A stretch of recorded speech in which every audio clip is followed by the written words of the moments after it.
فرماتے ہیں جعل لکم النجوم لتہتدوا بہا، اس نے تمہارے لیے آسمانوں میں ستارے پیدا کیے تاکہ تم سمندروں میں اور صحراؤں میں سفر کر سکو۔ پوری دنیا جو آباد ہو گئی اتنی، پہلے زمانے میں گوگل میپ تھے، مسلمان حج کرنے آتے تھے افریقہ سے، کہاں کہاں سے، تو کیا تھا؟ ستارے۔ یہ بھی ایسی ان کی اللہ نے کیلکولیشن رکھی ہے کہ یہ بھی اب دائیں بائیں نہیں ہوتے، 1 جنوری کو یہاں آئے، 2 کو یہاں، 3 کو وہاں، تو ہمیشہ سے انسان ستاروں کو دیکھ کے سفر کرتا آ رہا ہے۔ لمبے لمبے سمندر میں جاؤ نا، گم، پتہ ہی نہیں، واپس آ جاتا ہے اپنے ملک میں، پتہ ہی نہیں چلتا کہاں گیا۔ وہی لطیفہ جو میں سناتا ہوں، کسی نے ٹریول ایجنٹ نے ڈنکی لگا کے کسی کو بھیج دیا نا مسقط، ادھر گوادر پہ ہی اتار دیا اس کو، لانچ میں نا سمندر میں اندر گھما کے گول چکر دلا کے کہاں اتار دیا؟ گوادر۔ ایسا ہوتا ہے سمندر میں جانے کے بعد کچھ پتہ نہیں چلتا، پھر ستاروں ہی کی مدد سے پتہ چلتا ہے کہ کدھر کو ہماری، کس رخ کو ہم نے جانا ہے۔ تو گھما کے اس کو بولا اب خود چلا جا، ہم نے تو تیرے کو بارڈر پہ اتار دیا۔ وہ بیچارہ گھوم رہا تھا، اسے ایک بندہ نظر آیا، کہتا ہے بھائی اچھا مسقط لے جانا تھا، مسقط۔ کہا یار یہ مسقط کدھر ہے؟ کہتا ہے پتہ نہیں، میں تو خود قطر میں گھوم رہا ہوں، مسقط کا تو پتہ نہیں، میں خود کہاں ہوں؟ قطر میں۔ تو یہ ہوتا ہے بھائی سمندر کے اندر جانے کے بعد۔ تو اللہ کہتے ہیں فی ظلمات البر والبحر، خشکی اور سمندروں کے اندھیروں میں جب انسان راستہ گم ہو جاتا ہے تو بالنجم ہم یہتدون، ستاروں سے تم کیا کرتے ہو؟ سیدھے راستے معلوم کرتے ہو۔ اور اللہ نے فرمایا هو الذی انشأکم من نفس واحدہ، ایک جان سے پیدا کیا آدم سے، ایک اکیلے۔ یہ کروڑوں جانور ایوالو نہیں ہوئے ہیں دھڑن دھڑن کر کے وسیم غفار بھائی بننے، ایک جان اکیلے آدم سے۔ ویسے بھی آپ ایک کامن سینس کی بات دیکھو، جب بھی ہم کسی چیز کا گراف بناتے ہیں، یا تو وہ یوں ہوتا ہے یا وہ یوں بنے گا، یا وہ کسی چیز میں گروتھ، آبادی بڑھ رہی ہو یا آبادی کم ہو رہی ہو، تو گراف کیسے بنے گا؟ کم ہو رہی ہے تو ایسے بنائیں گے ہم، بڑھ رہی ہے تو کیسے بنائیں گے؟ ایسے۔ جتنی آبادی آج دنیا میں ہے، اس آبادی کو تھوڑا ماضی میں لے کے جاؤ، چند سال پہلے یہ آدھی ہوگی، پھر آدھی کی آدھی ہوگی، بہت جلد جا کے ہم ایسے جا کے مل جائیں گے۔ اس کے لیے ہمیں کروڑوں اربوں سال بولو نہیں چاہیے، وہ ایک انسان پہ جا کے ملے گی، وہ آبادی ایک میاں بیوی پہ جا کے ملے گی۔ یہ خود ڈارون کے نظریے کے غلط ہونے کی بہت بڑی دلیل ہے۔ بھائی آبادی جس حساب سے بڑھ رہی ہے اس حساب سے ریورس کرو نا اس کو، تو ریورس کرو گے تو اربوں کھربوں سال پہلے انسان کا وجود نظر نہیں آئے گا۔ اس شکل میں، جس شکل میں آج ہم ہیں، اسی شکل میں آپ کو انسان کی پہلی یونٹ اور پہلی اکائی آپ کو ملے گی، جو آدم علیہ السلام، جن کو آدم کہا جاتا ہے۔ سمجھتے ہو؟ آگے چلتے ہیں ہم۔ اللہ فرماتے ہیں ہم نے ایک جان سے تمہیں پیدا کیا، وہو، یہ تو بڑی زبردست آیت ہے، بس یہ پڑھ کے میں آگے ختم کرتا ہوں۔ انزل من السماء ماء، اللہ کہتے ہیں اللہ وہ ذات ہے جس نے آسمان سے پانی برسایا، فاخرجنا به نبات كل شيء، ہر طرح کے نباتات پیدا کر دیے، لاکھوں قسموں کے، خربوزہ، انگور، آم، ناشپاتی، گنتے چلے جاؤ، چیری، پھر گھاس، پھر مسور کی دال، ماش کی دال۔ بھائی آپ جو چیزیں پانی سے پیدا ہو رہی ہیں ان کی لسٹ لکھنا شروع کرو، قلم ختم ہو جائیں گے، صفحے ختم ہو جائیں گے، ان کی لسٹ ختم نہیں ہو۔ سائنسدان نے یہاں بھی پھینک دیتے ہیں، ایوالو ہوئے ہیں۔ ابے ایسا سافٹ ویئر کہ پانی برسنے سے ہی سب کچھ، پانی میں کیا ڈال دیا بھائی اللہ نے؟ پانی، مٹی، گوبر کے ملاپ سے، یہ ایک شاہکاری ہے اس کی، یہ صنائی ہے اس کی۔ تبھی قرآن کہہ رہا ہے سن اللہ، یہ اللہ کی کاریگری ہے، اللہ کے کمالات ہیں، یہ ایوالو ہونے کا نتیجہ نہیں ہے، وہ صاحب کمال ہے، وہ صبح شام اپنی آنکھوں سے دیکھ رہے اس کے کمالات۔ تو اللہ کہتے ہیں انزل من السماء ماء فاخرجنا به نبات كل شيء، ہر طرح کے نباتات پیدا کر دیے۔ اور کیسے؟ فاخرجنا منه خضرا، اسی سے ہم نے سبزیاں اور پتے اگائے۔ نخرج منه حبا متراکبا، جب وہ پتے اگتے ہیں تو ان میں ایک دوسرے پہ سوار دانے پیدا ہوتے ہیں۔ متراکبہ، راکب سوار کو کہتے ہیں، متراکب ایک دوسرے کے اوپر تہ بتہ سوار ہوتے ہیں وہ دانے۔ بھٹے کو دیکھ لو آپ، بھائی یہ کیوں نہیں ہو رہا کہ یہاں سے ایک دانہ اگ رہا ہے، یہاں سے ایک دانہ اگ رہا ہے؟ پہلے ایک ہرا پودا پیدا ہوتا ہے، اس کے اندر بھٹا جس کو مکئی کہتے ہیں نا, کیسے تہ بتہ تمیز سے دانے اس میں جڑے ہوئے ہوتے. یار اس بیج کے اندر ایسے سافٹ ویئر انسٹال ہو گئے کہ جب یہ دانے نکلیں گے تو اتنی تمیز سے, اتنی خوبصورت پیکنگ میں ہے.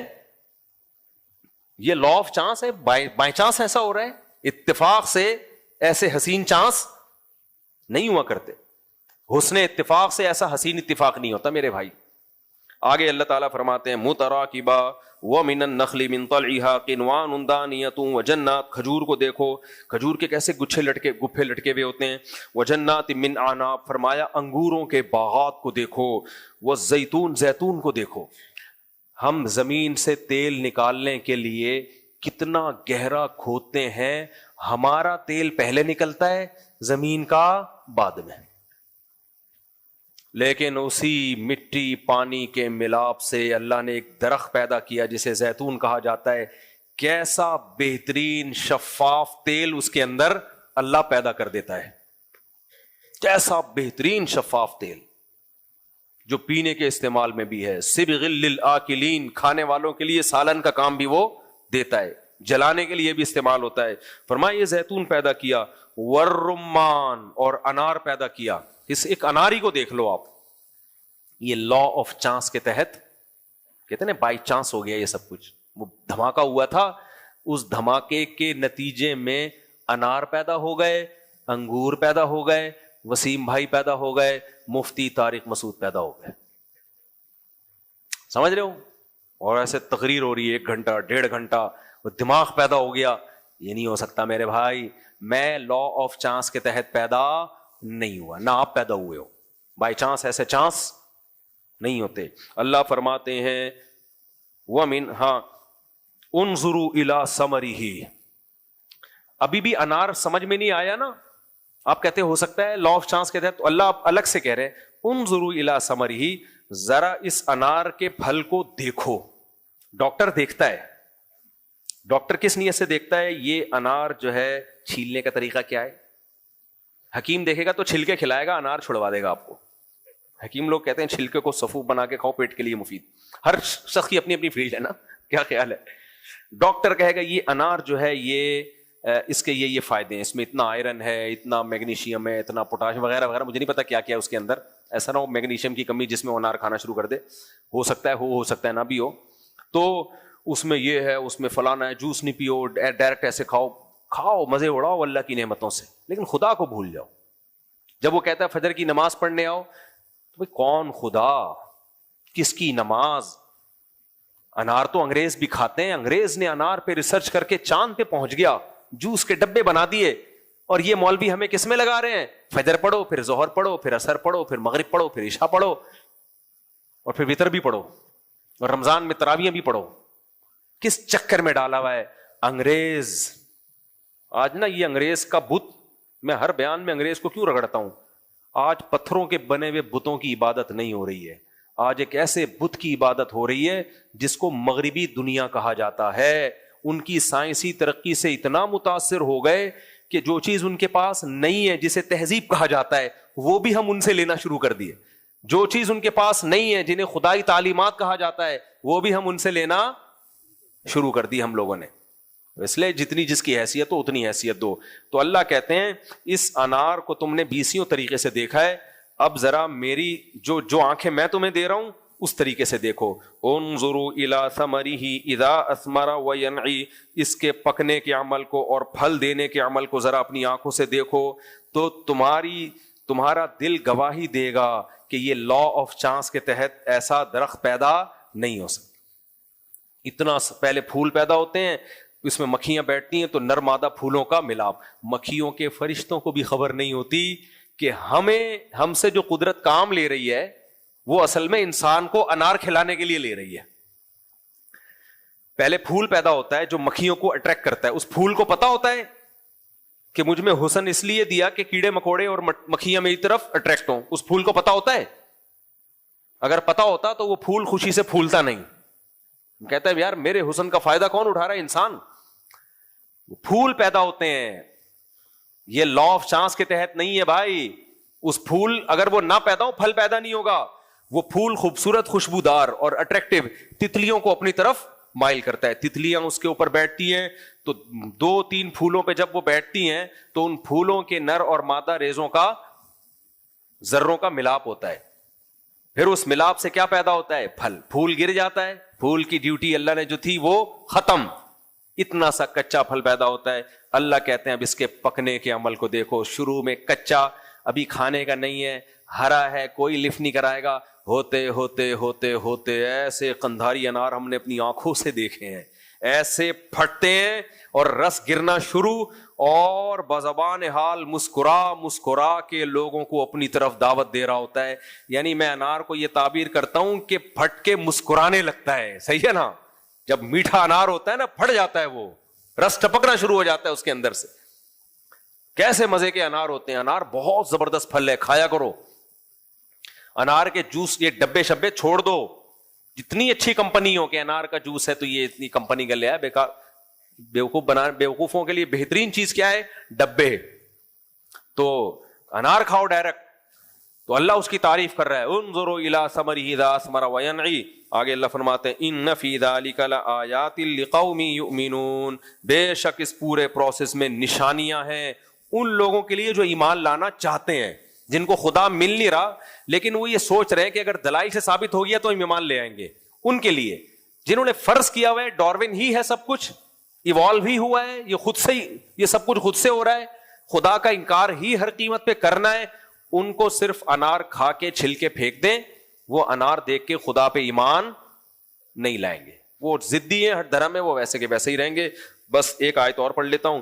آگے اللہ فرماتے ہیں کہ ذالکم اللہ ربکم، یہ ہے اللہ تمہارا رب جو اتنی طرح طرح کے نباتات پیدا کر رہا ہے. لا الہ الا ہو، اس کے سوا کوئی عبادت کے لائق نہیں ہے، صرف اس کو پکارو.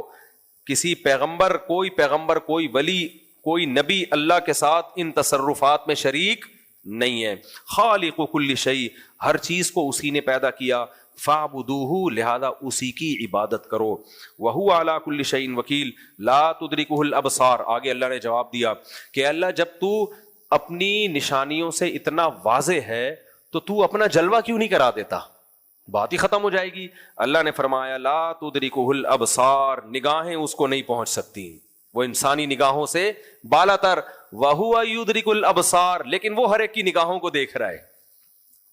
تمہاری حیثیت نہیں ہے کہ تم اللہ کو اپنی آنکھوں سے دیکھ لو. وہو اللطیف الخبیر. آگے اللہ نے فرمایا قد جاءکم بصائر من ربکم، اے لوگو تمہارے رب کی طرف سے بصیرت کی باتیں آ چکی ہیں جو تمہاری ہدایت کے لیے کافی ہیں. فمن ابصر، جو ہدایت حاصل کرے گا اس سے، فلنفسہ، فائدے میں رہے گا. ومن عمی، جو اندھا بن گیا. اندھے کا مطلب کیا ہے؟ غور ہی نہیں کر رہا. انار کھانے سے مطلب ہے، خربوزہ کھانے سے مطلب ہے، انڈے گوشت کھانے سے مطلب، پروٹین لینے سے مطلب، لو کارب ڈائٹ، کیٹو ڈائٹ، فل کارب ڈائٹ، یہی چل رہا ہے آج کل یوٹیوب پہ. گردے کیسے ٹھیک ہوتے ہیں، پھیپھڑے کیسے ٹھیک ہوتے ہیں، اسی میں الجھ کے رہ گیا، اندھا بنا رہا. اللہ کو نہیں پہچانا اس نے. فعلیہا، اپنا ہی بیڑا غرق کرے گا، ہمارا کوئی نقصان نہیں ہوگا. وما انا علیکم بحفیظ، اور اے نبی آپ ان سے کہہ دیجئے میں نے اللہ کا پیغام پہنچا دیا، میں تم پہ نگہبان نہیں، مجھ سے نہیں سوال ہوگا تمہارے بارے میں. تو یہ بہت اور بھی اس طرح کی سورہ انعام میں بہت ساری آیتیں. وقت مکمل ہو گیا. اللہ ہمیں اپنی ذات پہ ایمان نصیب کرے، اور ہمیں جو اللہ نے دین اور مذہب دیا ہے نا، جسے اسلام کہا جاتا ہے، اطمینان کے ساتھ اللہ ہمیں اس پہ چلنے کی توفیق عطا فرمائے. وما علینا الا البلاغ. کیا ہے بھائی؟ اگر کسی لڑکی فیمیل انفلوئنسر کے تھرو کوئی پروڈکٹ پروموٹ کروائی اور اس کو ایڈورٹائزمنٹ کریں جس میں اس کا فیس آ رہا ہو، تو اس پروڈکٹ، تو اس کو پروموٹ کرنا کیسا ہے؟ آخری درجہ کم از کم یہ ہے کہ اسکارف پورا ہو اس کا.